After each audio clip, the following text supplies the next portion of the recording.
Kalau istiqamah, wa allaw istaqamu, kalau kalian istiqamah ala tariqati, pada jalan manhaj yang telah aku turunkan ini, la asqainahum ma'an ghadaqa, aku akan limpahkan kepada mereka rizki yang tanpa batas.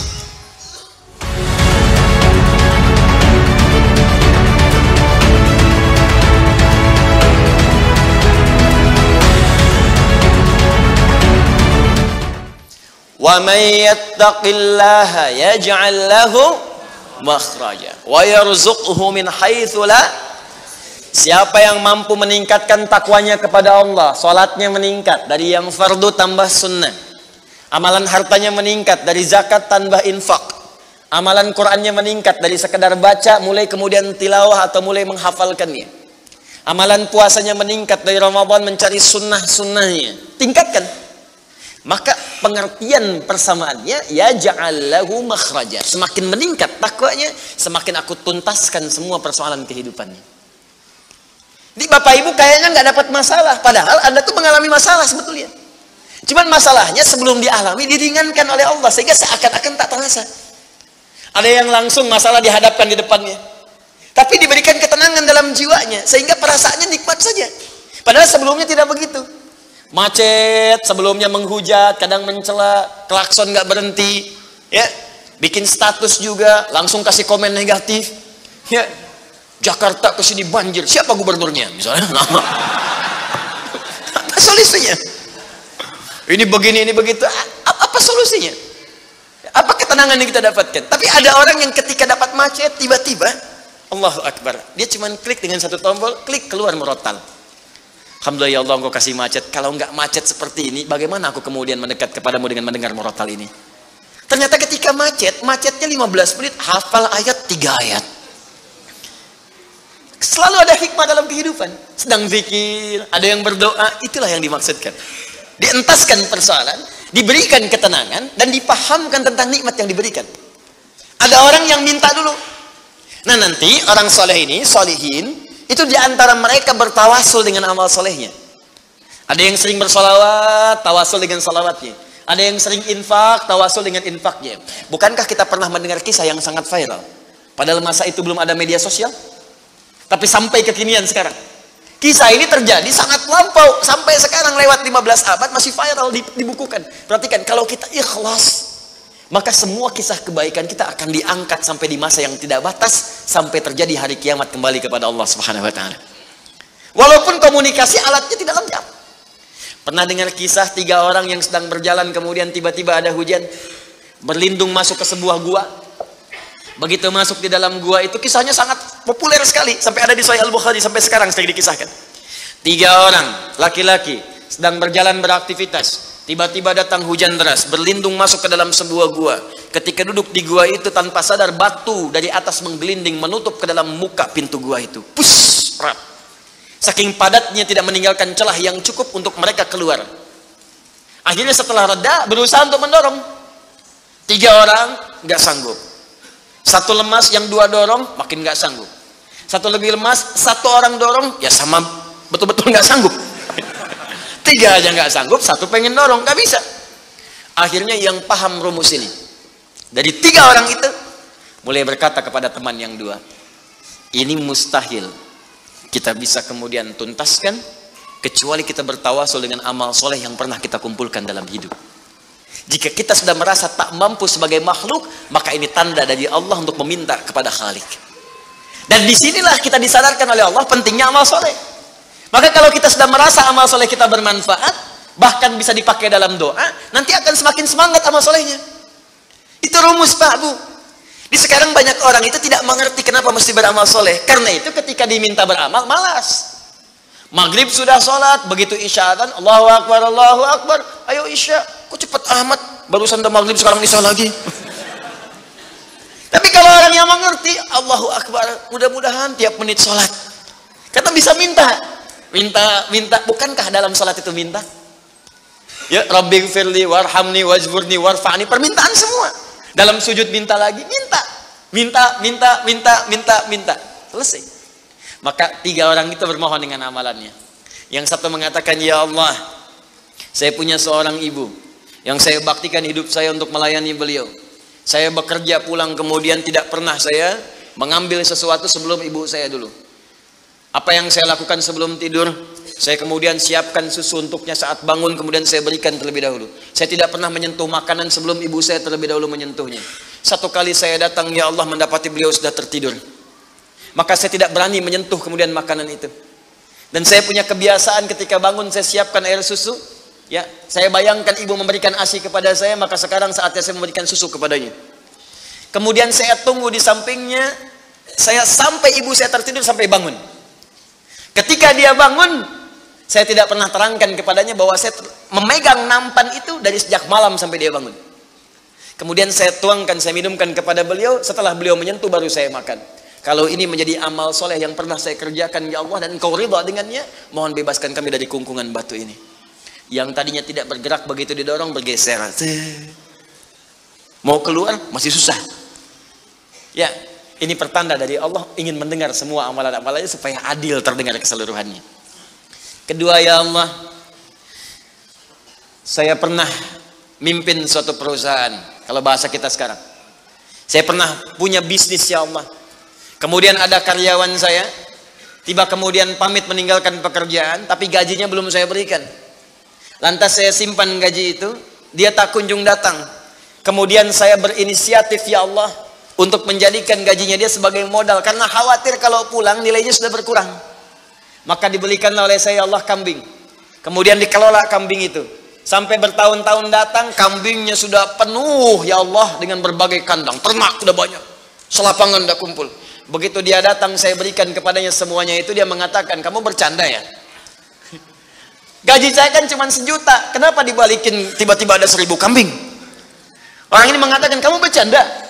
Kata orang tadi, tidak, saya tidak bercanda, tapi ini hak kamu yang saya kembalikan. Dikisahkan kisahnya, saya belikan kambing, saya jaga dengan rawat dengan baik. Lantas dia mengambil semua kambing itu, ya Allah, tanpa memberikan kepadaku sedikit pun.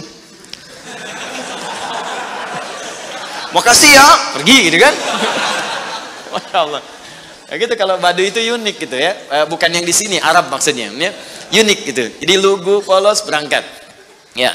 Apa yang terjadi? Maka aku pun, ya Allah, menerima dengan berharap ridhomu saja tanpa meminta imbalan sedikit pun darinya. Dia pergi meninggalkanku, aku mengharap ridho darimu. Maka aku bermohon kepadamu, ya Rabb, kalau dengan itu kemudian engkau ridha, maka bebaskan kami dari kungkungan batu ini. Didorong, geser lagi. Perhatikan bagian yang ketiga ini. Ini tidak mudah karena termasuk bagian dari dosa besar. Meninggalkan dosa besar mendatangkan anugerah yang berlimpah tanpa batas. Ya Allah, dulu aku seorang rentenir.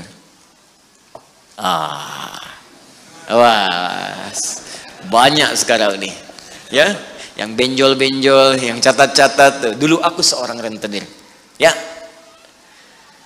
Kemudian, ya Allah, aku pinjamkan kepada orang-orang untuk mengambil bunga yang berlipat dan lebih banyak. Tapi aku mencintai seorang putri dari pamanku. Setiap aku lamar, dia selalu menolak. Putrinya itu orang soleh, Pak, Bu, baik.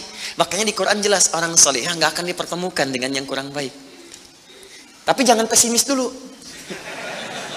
Caranya jadi orang baik dulu, nanti akan diarahkan pada yang baik. Sabar. Datang sendiri nanti. Ya. Maka apa yang terjadi? Satu saat aku punya kesempatan karena pamannya ternyata butuh modal, aku pinjamkan.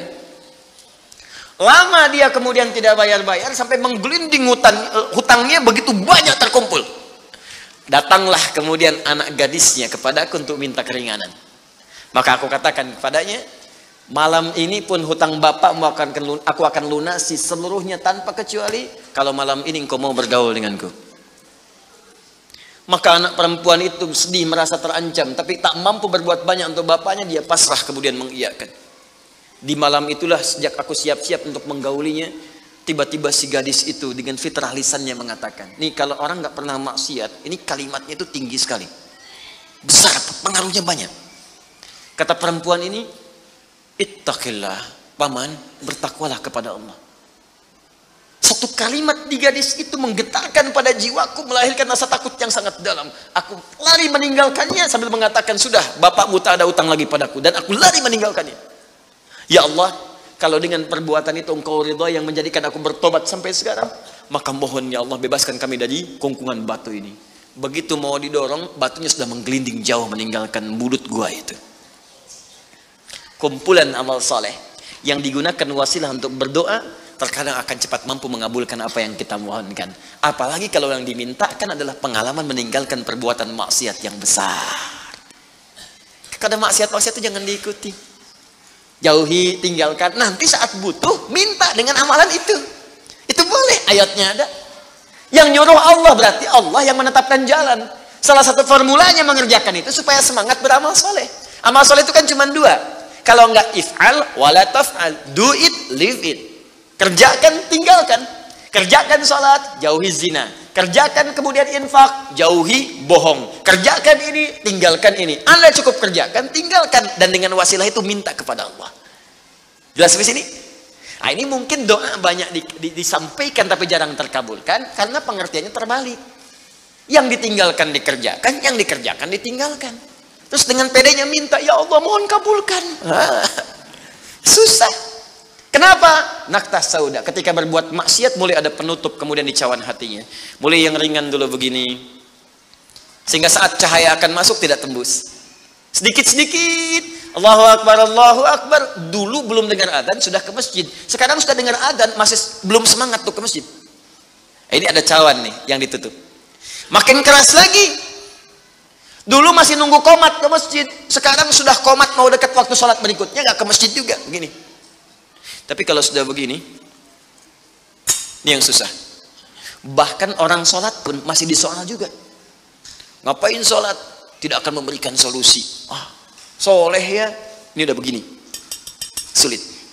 Karena itu ketika memohon kepada Allah, kalau makanannya haram, perangkatnya haram, maaf, minumannya haram, pakaiannya haram, itu anna yustajabu lidzalik, kata Nabi di hadis Muslim. Maka barangkali itu penyebab doa sulit dikabulkan. Bukan Allah nggak ngabulkan, ketika diberikan nggak tembus tuh, nggak masuk. Begini cara berpikirnya. Jadi Al-Fatihah mengajarkan kepada kita untuk istiqamah, menjadikan satu di antara 4 golongan Nabi, Siddiqin, Syuhada, dan orang soleh sebagai modal kehidupan, supaya salah satunya hidup kita ringan. Istiqamah. Kalau sudah istiqamah, maka apa yang diberikan? Limpahan tanpa batas. Quran surah ke-72 Al-Jin ayat ke-16. Saya selesaikan dulu yang ini ya sebelum pindah. Wa allaw istaqamu 'ala at-tariqati la asqainahum ma'an ghadaqa. Wa allaw istaqamu, kan kalau mereka istiqamah 'ala at-tariqati, pada jalan yang telah kami tetapkan. Kata Allah jalan hidup jadikan role model kehidupan Nabi. Contoh prakteknya lihat Siddiqin. Kalau mau bertahap pelan-pelan, baca satu ayat amalkan, seayat amalkan, hadis satu amalkan. Jangan banyak-banyak. Ya, belajar meninggalkan larangan. Minggu pertama larangan di mata, jauhi larangan mata. Pekan kedua larangan telinga, pekan ketiga larangan lisan, sampai ke ujung kaki, sampai tubuh kita terbiasa meninggalkan larangan. Praktekkan. Kalau istiqamah, wa allaw istaqamu, kalau kalian istiqamah 'ala tariqati, pada jalan manhaj yang telah aku turunkan ini, la asqainahum ma'an ghadaqa, aku akan limpahkan kepada mereka rizki yang tanpa batas. Konon kalau disampaikan dalam keadaan azan, itu berpeluang besar benarnya. Karena itu dan Al-Quran tidak ada yang salah.